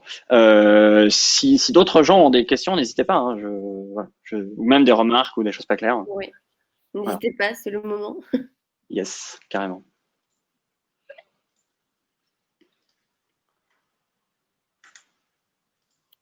Oui, alors Elodie dit que c'est aussi une question de choisir ses missions en fonction de ses capacités. Oui, tout à fait. Je suis très d'accord avec ça. Un truc que tu disais, c'était être transparent et il faut être transparent et dire, OK, moi je peux faire ça, je sais le faire, mais ça je sais pas le faire. Je peux prendre le temps d'apprendre ou je vous conseille d'aller voir peut-être quelqu'un d'autre. Mais je pense que ouais, comme tu l'avais dit, Guillaume, c'est être transparent, même si c'est perdre peut-être un client sur le moment, euh, ça gagnera, enfin ça sera gagnant pour vous après parce que en étant transparent, vous allez éviter de faire ouais, pour être vulgaire un peu, de faire de la merde, mais après les personnes vont vous recommander parce que justement vous avez su dire ok moi je sais faire ça, mais ça je sais pas le faire quoi. Ouais, c'est beaucoup plus facile. En fait, s'il y a 80% de ce que vos clients vous demandent que vous savez pas faire, ça va être douloureux de toute façon pour vous. Alors, ok, vous allez gagner de l'argent, mais bon, alors de toute façon, c'est à peu près partout pareil. Il y a tellement de demandes que de toute façon, en informatique, vous allez finir par trouver du boulot. Vous allez finir par trouver une mission. Le problème, c'est de savoir trouver la bonne, en fait. Et au début, il y a énormément de gens qui, de toute façon, en face, ne savent pas non plus ce qu'ils font. Il faut être très clair. Enfin, moi, donc, encore une fois, je préfère largement bosser pour des toutes petites structures. Et je suis très, très souvent confronté à des gens qui savent pas ce qu'ils font, qui sont en train de tâtonner eux aussi. Ils veulent créer le nouveau Facebook ou la référence de vente de posters de chatons. Euh, mais ils savent pas ce qu'ils font en fait. Et donc du coup, leur dire bah moi je sais faire aussi, mais il y a quelques trucs où il y a quelques sujets sur lesquels c'est des inconnus. C'est pas forcément extrêmement choquant. Si en fait vous êtes en train de cacher le fait qu'il y a 80% du taf que vous savez pas faire, ça va être désagréable du début à la fin. Vous allez passer votre temps à être stressé parce que vous savez pas faire. Vous allez passer votre temps à pas dormir parce qu'il va falloir apprendre. Comme vous dormez pas, vous allez mal faire. Vous allez prendre du retard et ça va être de pire en pire. Et donc, c'est vraiment un très mauvais plan. Donc, ouais, faites un truc facile, entre guillemets. De toute façon, votre client va avoir un besoin qui va évoluer, va avoir quelque chose qui va changer un peu. Il va s'apercevoir quand vous allez lui livrer sa première version, il va vous apercevoir qu'en fait, non, il faut le faire un peu plus compliqué, etc. Donc, de toute façon, ça va partir en live. Donc, même si le truc est censé être simple au début, moi, j'ai jamais eu de client où c'était vraiment simple, comme ce qu'il disait. À chaque fois, il y a un truc. Ah oui, mais en fait, j'avais oublié. Mais il faut brancher une intelligence artificielle dessus. Et là, comment ça, faut brancher une intelligence artificielle? Pourquoi c'est pas dans les specs? Pourquoi est-ce que c'est pas dans le document que vous m'avez donné? Pourquoi est-ce qu'on n'en a pas parlé à la première réunion? Voilà. Donc oui, choisissez une mission simple au début. C'est déjà ça de gagner pour la suite. Arthur qui dit j'ai le cas un peu particulier d'une startup qui veut vendre une nouvelle technologie. L'usage, le bénéfice est clair, mais les clients ne comprennent pas l'intérêt de l'utilisation de cette techno, voire ne croient pas que ça puisse marcher. Ouais, je Comment tu t'invite ferais pour les rassurer? à expliquer en direct, ça Ah, sera bonjour. plus rapide, je pense. Est-ce qu'on peut parler? Est-ce qu'on peut entendre Arthur? Est-ce que tu m'entends? Ouais, Yes. nickel. Bonjour Arthur, enchanté. Enchanté. Ouais, c'était un petit peu le sujet pour lequel j'assistais à cette réunion, parce que, enfin, t'as vu que bon, j'avais quelques éléments sur les autres sujets. Ouais. En fait, en dehors de mon activité de freelance, je monte une boîte et qui est basée sur une techno d'IA un peu particulière. Et donc, si tu veux, le bénéfice qu'on apporte, il est clair parce qu'on automatise quelque chose qui existe déjà. Ok. Ok. On automatise quelque chose qui existe déjà et qui est déjà partiellement automatisé par d'autres choses. Et en plus, c'est sur un sujet assez technique puisque c'est de la cybersécurité, du test d'intrusion, des choses comme ça. Voilà. Donc du coup, tu vois, tout notre sujet aujourd'hui, c'est justement de sortir d'un discours où tu parles IA, tu parles réseau de neurones, tu vois, tu parles de trucs très compliqués et justement pour avoir un discours qui soit entendable d'un point de vue métier et potentiellement même pour des gens qui connaissent pas le sujet cyber sur le bout des doigts, quoi. Tu vois, un RSSI, il va pas pouvoir forcément rentrer dans le détail d'un pen test, tu vois, voilà. Donc Ouais, mais ouais, vas-y, pardon. euh, donc voilà, c'est ça le point, quoi. C'est en gros, j'ai double couche de technique, de complexité technique. Et comment je m'en sors, quoi. Enfin, comment tu Bah, je me dis. alors en l'occurrence, donc tu es en train de dire que si je te suis bien, tu as trouvé des problématiques, tu as trouvé des solutions techniques un peu vénères, c'est-à-dire en IA un peu costaud, sur des problématiques RSSI. Et tu essaies de vendre ça à des gens. C'est ça. Ok. Mm. Le truc, c'est que euh, à quoi ça te sert? Explique-moi. Donc, fais comme si j'y connaissais rien en fait. À Mm. quoi ça te sert d'utiliser de l'IA? Pourquoi est-ce que tu es différent des autres? Nous, il y a deux aspects. Un, ça te permet d'automatiser le process de bout en bout. Et ça, en fait, le problème, c'est qu'ils y croient pas. Comment ça, ils y Et croient pas? bah, ils y croient pas, ils disent c'est pas possible. Tu vois, parce Bah, qu'en si tu fait, l'as fait. ouais, il faut que je fasse. J'ai pas encore bien le démonstrateur tout prêt, tu vois, on est en R&D. Mais bon, Ah oui, d'accord. Ok. bah oui. Ouais. Ça, Mais voilà. il faut que je Mais commence à bah oui. vendre avant d'avoir tout Ah non, mais déposé. alors ouais, je suis désolé, mais ça c'est Mm. juste un problème de. En fait, ça c'est juste un problème que toi tu sois pas assez serein sur ta techno. Ouais, ok. Parce qu'en fait, enfin. En l'occurrence, enfin tu vois, il n'y a pas de raison de se prendre la tête techniquement, parce que, enfin, donc t'as dit réseau de Mm. neurones ou j'ai halluciné? Ouais, si, je dis ça. Donc, il y a pas de raison de se prendre la tête sur des réseaux de neurones. C'est quand même un peu vénère à configurer ces bordels-là pour faire des tests d'intrusion. Je connais quelqu'un qui est RSSI en l'occurrence. Mm. Euh, c'est des trucs, dans beaucoup de cas, c'est fait par des petits humains à la mano, quoi. Yes. Et en fait, si toi, tu as une solution technique où c'est fait de bout en bout, effectivement, de façon complètement automatisée, Mm. bah, c'est effectivement génial parce que du coup, enfin, désolé pour les humains dans ce monde, mais du coup, tu économises les cotisations sociales de l'humain en question. C'est ça. Et donc, à grande échelle, c'est hyper rentable. Mais effectivement, il faut que ce soit automatisable. Mm. Le truc, c'est que si ça marche, bah, il n'y a plus de problème. Enfin, tu vois. Et donc, Ok, donc ce que tu dis, c'est qu'il faut que j'aille au bout du proof of concept, quoi, que je fasse un beau démonstrateur et que je les rassure, quoi. C'est ah le. non, non, enfin, euh, j'en sais, non, non, non, Tu moi vois ce que je veux dire? C'est que ouais, ouais, je vois ce que tu veux dire, mais Mm. en fait, enfin, si tu sais, en fait, il y a une différence. Est-ce que tu penses que tu peux résoudre le problème ou est-ce que tu sais que tu peux résoudre le problème? Mm. Parce qu'en fait, si tu le On est un peu sais, entre deux. Mais ah, ben voilà, parce qu'en fait, c'est- le truc, c'est que si tu le sais, il n'y a pas de question. T'as pas besoin d'avoir un démonstrateur. Tu te dis, Mm. en fait, c'est acté, quoi. Et donc, du coup, tu fais tes estimations et quand tu vas vendre ton produit, tu t'es juste en train de lui dire, ben, regardez, enfin, en fait, ma solution, votre solution, là, il y a un humain, charge sociale, Mm. machin. Moi, j'ai juste un serveur. Ça me coûte, c'est quoi, c'est du GPL3, ce genre de choses, ou c'est encore plus simple. C'est plus simple. Non, c'est des réseaux neuronaux. Donc, ouais, enfin, c'est juste du matos, en fait. Enfin, Ouais, c'est c'est un juste peu du matos. Mais si tu veux, beaucoup de soft. disons que c'est ce que je te disais, en fait, le bénéfice, il est assez clair. La solution, c'est ça qui est très compliqué, c'est que la solution, elle est très technique enfin, il y a beaucoup de choses, de briques différentes dedans.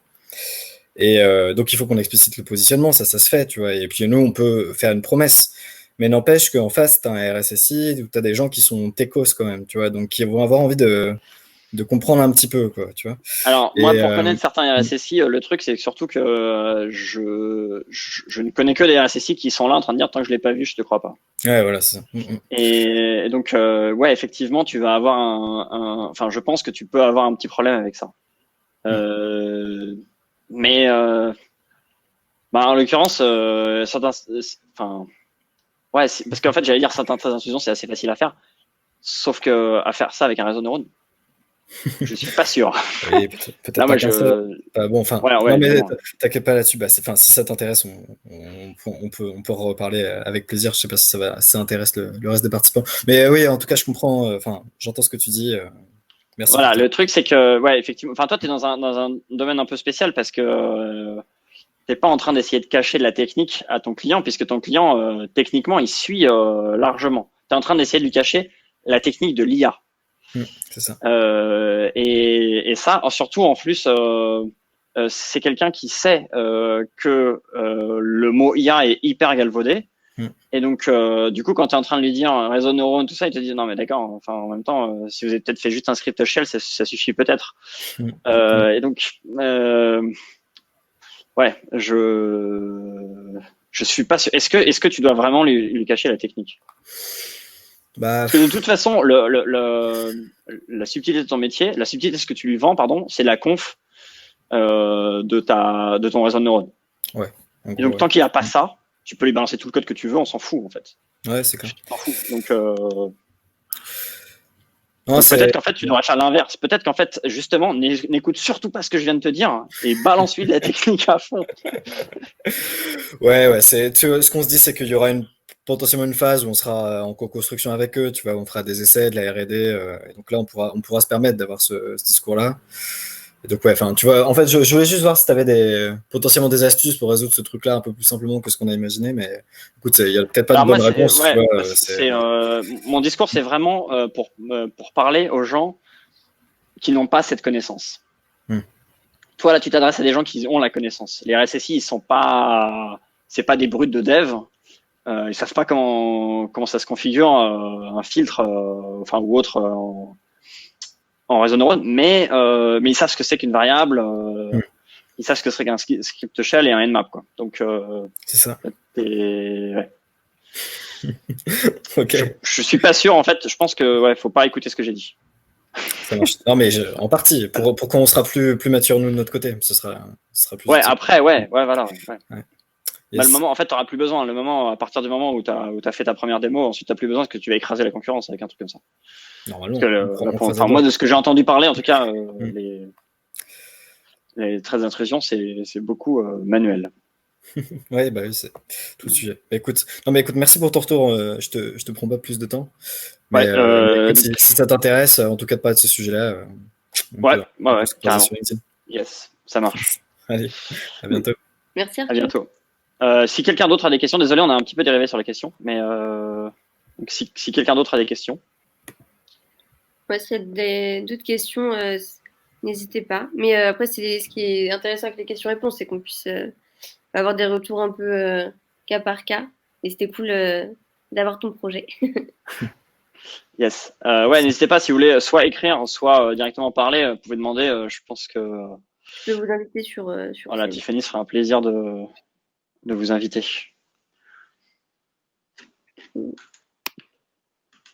Comment tu vends de la régie versus forfait en tant que junior?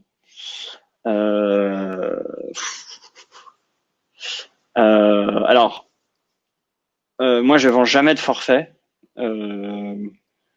parce que j'en ai fait un peu en SS2I et je trouve ça hyper risqué. C'est bonjour Elodie. Hello. Bienvenue. Donc, j'essaie de répondre à ta question. Je disais que moi, en fait, je ne fais jamais de forfait parce que je trouve que c'est trop risqué pour moi. Ça rassure beaucoup les clients, mais je trouve ça malhonnête en fait, parce que il y a tout le temps un truc qui va partir en live. Et alors, enfin, c'est pareil. Moi, je préfère être extrêmement transparent et explicite sur le sujet et de dire c'est de l'informatique. Il va y avoir un truc qui va partir en live à un moment. Et donc, du coup, comment je fais si jamais je suis au forfait, bah, il y a un moment où je vais éclater mon forfait et c'est plus rentable pour moi de résoudre votre problème. Et du coup, je vais le bâcler. Ou alors, juste, pour une raison ou une autre, ou alors j'ai passé énormément de temps à résoudre votre problème, un truc qui s'est rajouté. Et du coup, ensuite, j'ai plus de temps. Et donc, du coup, la suite va être bâclée. Et, je pense que c'est pas une bonne idée. Donc, du coup, moi, j'essaye d'éviter constamment le forfait. Mais justement, comment tu vends de la régie? Parce que les clients veulent du justement, forfait. Parce que ouais, mais en fait, en leur disant tout simplement que alors moi, ce que je fais, alors déjà, je précise une chose, je vends la première réunion, elle est gratos, systématiquement, où je fais une estimation complète. On passe, à chaque fois, je dis, c'est 1 heure de réunion, je me déplace, enfin plus maintenant, mais je me déplace et et on se fait 1 heure de rendez-vous. Ça dure jamais 1 heure, ça dure plutôt 2 ou 3 généralement. Mais c'est pareil, je la compte pas. Et je leur envoie enfin, j'allais dire un devis, mais c'est pas vraiment un devis en fait. C'est un document qui leur dit voilà ce que je peux faire pour vous, voilà ce que je vous propose, et qui contient aussi un contrat. C'est-à-dire, je leur dis voilà ce que j'ai compris de notre rendez-vous, de ce qu'il vous faut et de comment on peut le faire. Et je leur propose un plan d'attaque qui correspond à peu près ce qu'ils veulent. Et ce que j'essaye de faire, c'est proposer des lots en fait, en découpant le truc et en leur disant voilà, moi j'utilise telle et telle technologie, et donc moi en l'occurrence je suis en Ruby on Rails, donc je vous invite à ce que je vous propose, c'est que déjà on commence par se faire un petit boulot ensemble pour essayer de voir est-ce qu'on s'entend bien, est-ce que l'échange va bien se passer. Et ensuite, on va livrer le lot 1, qui est juste toute la structure du site avec la gestion utilisateur, par exemple. Il y a pas le panier, il y a pas les items à acheter, etc. Mais il y a la gestion utilisateur. Et ensuite, on va rajouter les trucs au fur et à mesure. Sauf qu'en fait, comme j'utilise des technos qui sont plutôt boring, c'est-à-dire j'utilise du Ruby on Rails, du Heroku, du PostgreSQL, ce genre de conneries. Désolé pour mon langage. Du coup, c'est des choses qui sont assez communes dans le monde du dev web. Et donc, ils savent, je leur dis, vous allez sur Cherrypick et vous allez voir, il y a d'autres devs qui font les mêmes technos. Donc, si jamais on s'entend pas, si jamais moi je vous plante, si vous avez peur que je vous plante, vous voyez que ce que je vous ai répondu, vous pourrez le donner à votre nouveau développeur et il pourra continuer à travailler dessus et avancer et faire la suite, si ça vous convient pas. Donc du coup, ils sont rassurés sur le fait que je bosse pas en tunnel comme ça, quoi. Moi, je fais des rendus le plus souvent possible et souvent, ce que je propose, c'est que le repository sur lequel je bosse soit détenu, enfin, soit le propriétaire, ce soit le client, que moi je sois dessus. Donc, du coup, en fait, je suis pas propriétaire de la data, je suis propriétaire de rien en fait. Le compte Heroku, c'est celui de mon client. Le compte GitHub, c'est celui de mon client. Le compte AWS, c'est celui de mon client. Toutes ces choses-là, en fait, tout appartient au client. Donc, du coup, j'ai rien. Ça veut dire que à n'importe quel moment, il peut se rétracter et dire ok, en fait, j'en ai marre, ça me coûte trop cher, machin. Mais en fait, dans la première réunion, je dis de toute façon, il faut être très clair. C'est-à-dire que votre besoin là, vous l'exprimez, c'est un schéma que vous m'avez fait sur un morceau de papier, c'est un document Word que vous m'avez envoyé, c'est ce genre de choses. Quand je vais vous présenter la chose, quand on va commencer à le voir vivre sur Internet, votre avis va changer, votre besoin va changer, votre avis va évoluer, va grandir. Et donc du coup, ça sert à rien de faire un forfait parce que mon estimation, elle va exploser à ce moment-là. Donc ça, c'est mon premier argument. Et par ailleurs, on est dans le monde du web. Tout change vite, très vite. Donc, les différents browsers évoluent à différentes vitesses. Moi, j'ai un exemple assez rigolo, enfin rigolo, un truc pas cool qui m'est arrivé, mais rigolo quand même. Je bossais pour une cliente et on devait avoir un truc où quand on va sur une page, on a un son qui se lance tout de suite. On a un équivalent de musique qui se lance directement quand on arrive sur la page web. Je fais tout le truc, je fais l'époque, je dis voilà comment ça va fonctionner. Et ensuite, je vous referai la vraie version qui sera un peu plus jolie, machin. Mais sinon, ça se fonctionne comme ça. C'est hyper simple à faire. Et j'en ai pour une demi-heure de code, machin. Voilà, je fais le truc. Il se trouve que Apple a validé l'interdiction du play automatique de la musique dans les onglets le soir où j'avais fini le dev et je faisais la démo le lendemain.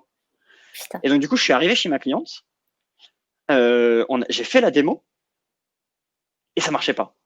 Alors qu'en fait, je lui ai demandé la veille de vérifier que techniquement ça tournait chez elle, parce que moi je bosse pas sous Mac, et donc j'ai demandé de vérifier sous Safari que ça fonctionnait. Ça fonctionnait. Le lendemain, sur exactement la même techno, le code est quasiment similaire, ça ne marchait pas. Et je me suis dit merde. Donc en fait, c'est juste que le fichier audio est différent, et donc du coup j'ai remis l'ancien fichier audio, ça marche évidemment pas. Et en fait, j'ai pas demandé l'autorisation au browser de jouer du son, et donc du coup il me dit bah non, tu vas pas jouer du son. Et donc voilà. Et en fait, bah sur le moment, moi j'étais même pas au courant. Je dois avouer que je me tiens pas vachement au courant de ce qui se fait dans les évolutions des permissions web.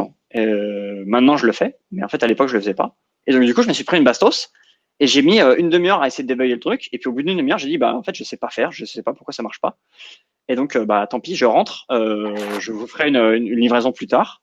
Je suis rentré chez moi, j'ai débugué le truc, cherché dans tous les sens, et en fait je suis tombé sur un article un peu plus tard qui dit ah, en fait c'est déjà passé. Mais en fait, comme la plupart des devs web étaient déjà au courant depuis une éternité que ça allait passer ce jour-là, personne n'en parlait le jour même.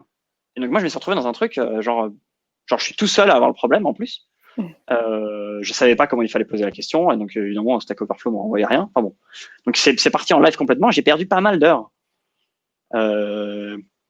Bah ça, en fait, j'ai explosé le budget pour cette task parce que je lui avais dit, bah, c'est une demi-heure de code quoi. Donc voilà, j'avais dit ça à ma cliente. Et quand je lui ai dit, bah en fait, ça fait 5 heures que je bosse sur le truc, j'ai toujours pas de solution. Elle m'a dit, non mais attendez, vous avez vu le taux auquel vous me facturez là, 5 heures, c'est pas possible quoi.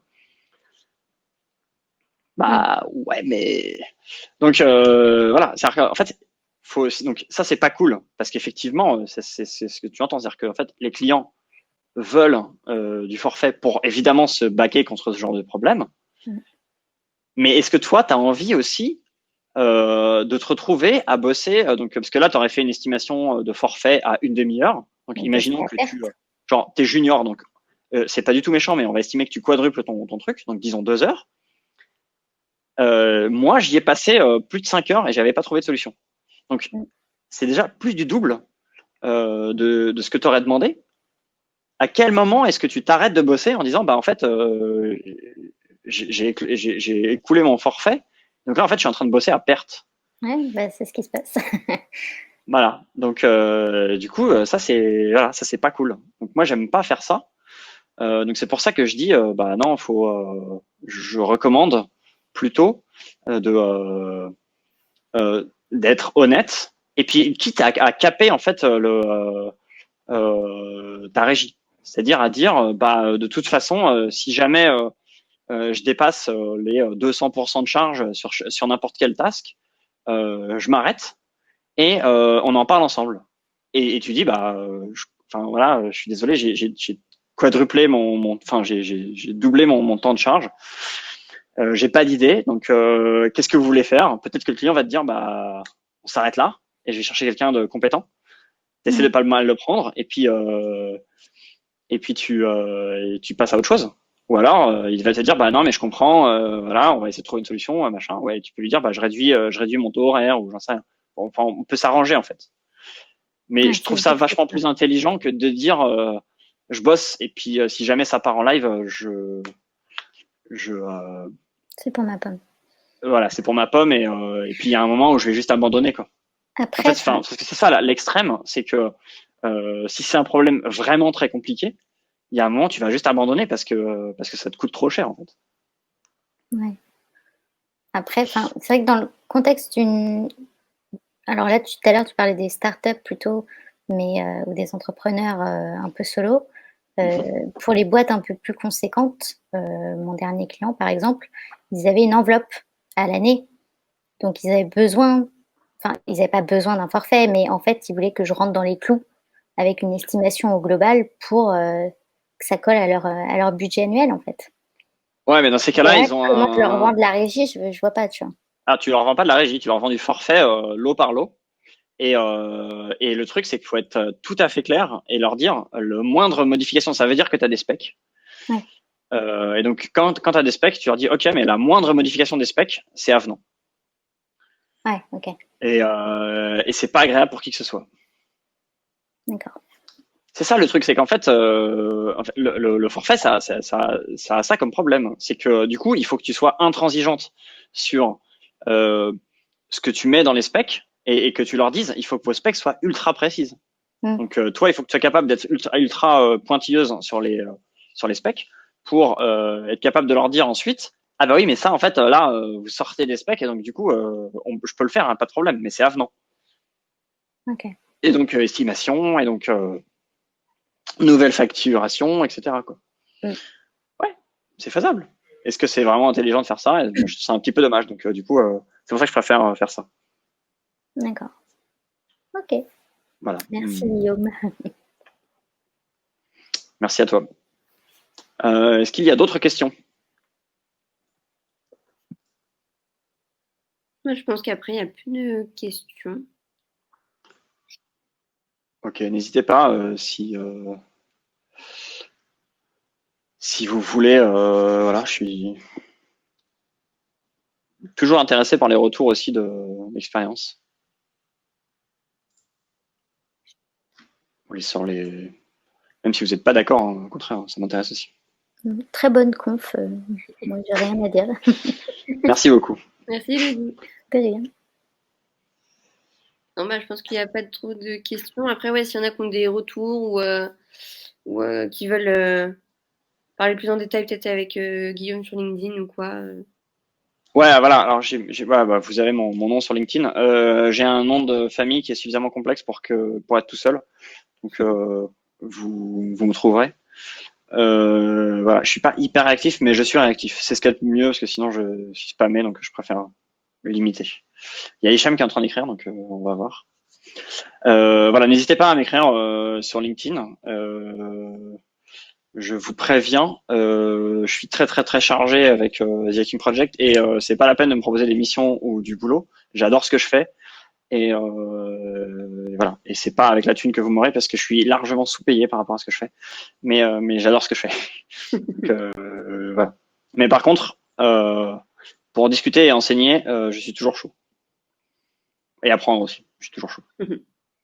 Après, ouais, vous avez partagé juste une mission dans le chat, parce qu'il y a des devs là qui sont live et que c'était un peu l'occasion. Et Guillaume, je sais que toi, tu bosses plus en tant que dev en mission, mais vu que tu étais Ouais. sur ces technos-là, bah, si, je sais pas si tu avais des personnes en tête qui seraient intéressées peut-être par cette mission. Ah oui, Dev, d'accord. tech, Full stack, React, Rails. Ouais, moi j'ai potentiellement des gens. Faut que je vois. Là, comme ça, là, j'ai pas, mais je peux regarder. Est-ce que c'est du remote complet ou pas déjà? Quel est le type de. Enfin, je vais regarder. Je regarderai.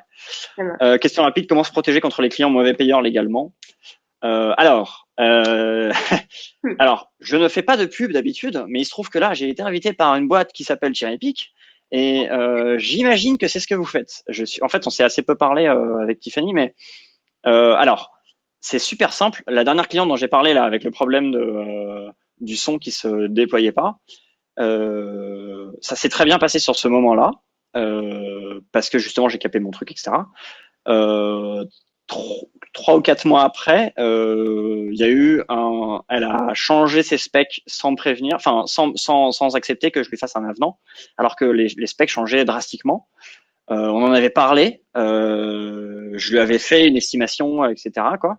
Il y a un moment, je sais pas pourquoi, elle s'est rendue compte que ça a commencé à lui coûter super cher parce que le projet a évolué énormément et elle a décidé d'arrêter de me payer.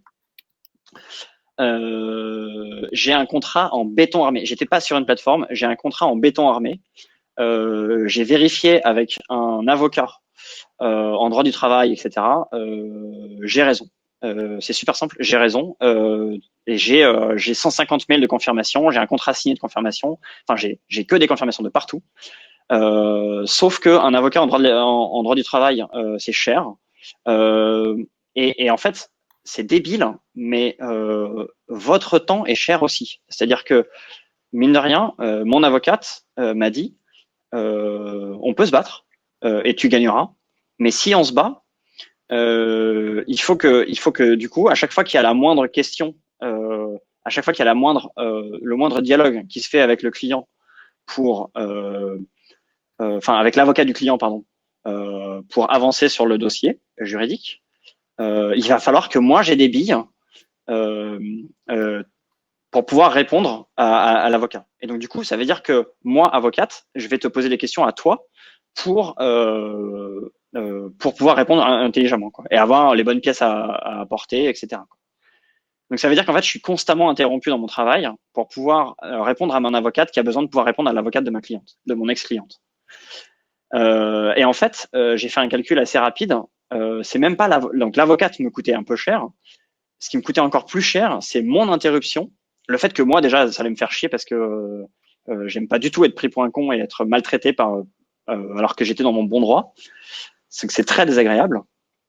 Et puis j'allais perdre du temps. Et mon temps, en fait, j'ai une estimation de combien je coûte à la minute et c'est cher.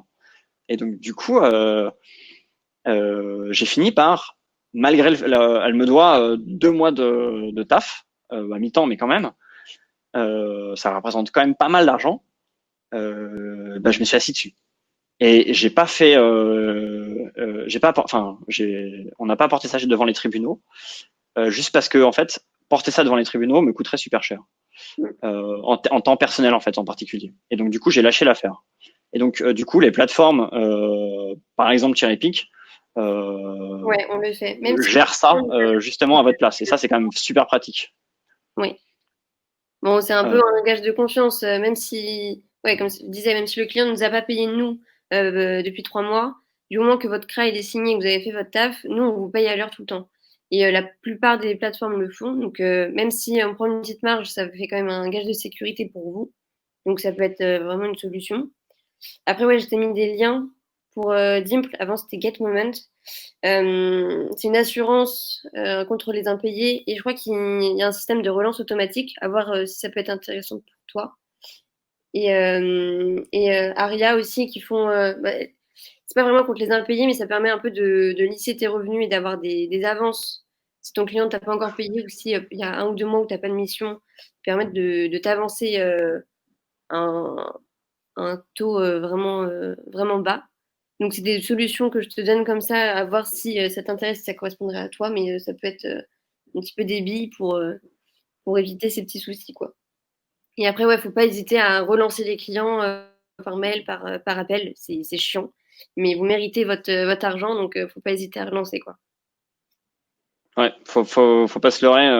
Vous êtes si ce n'est tout en haut, au moins en train de monter dans la chaîne alimentaire, et donc du coup vous êtes cher, et donc du coup vous allez devenir, vous êtes en train de devenir cher, et donc du coup forcément il y a des gens qui ont envie de pas vous payer parce que ils sont pas contents, parce que c'est pas ce que, en fait, il y a une différence entre ce qu'ils vous demandent et ce qu'ils ont dans la tête. Et donc du coup il y a forcément un moment où ils sont pas contents, et vu la thune que ça représente, ça fait chier, quoi. Donc faut les comprendre.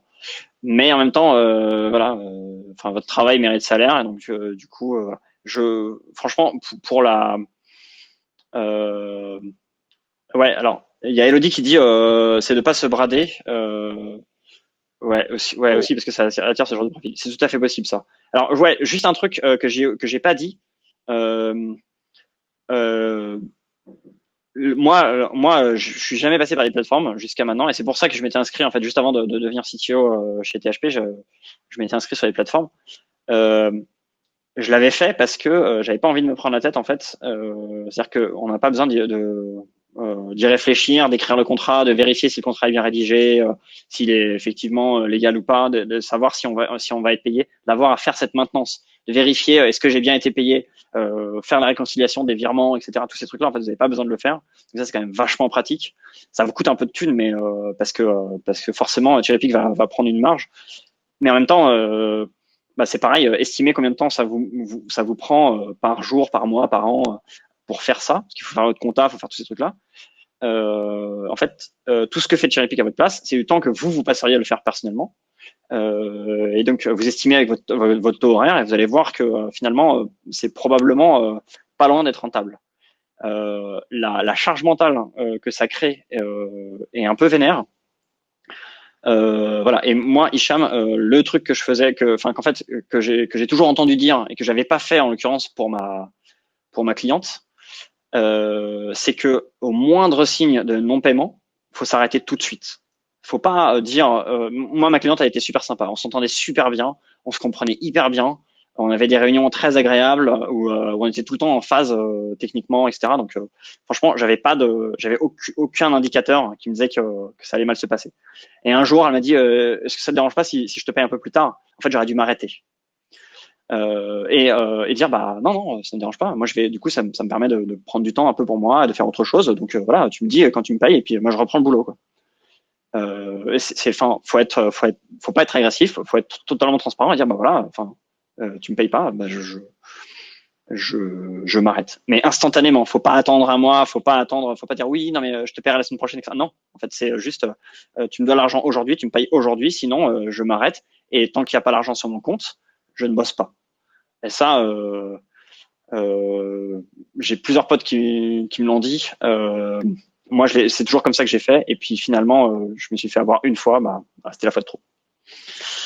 Voilà. Donc, sinon, évidemment, cherry pick. Non, mais c'est vrai que c'est pas bête. Si la personne ne paye pas, bah, tant que tu m'as pas payé, bah, je continue pas de bosser. Et en vrai, c'est juste légitime, quoi. Voilà. Yes. Cool. Bah, merci à toi, Hicham. Merci à toi. D'autres questions?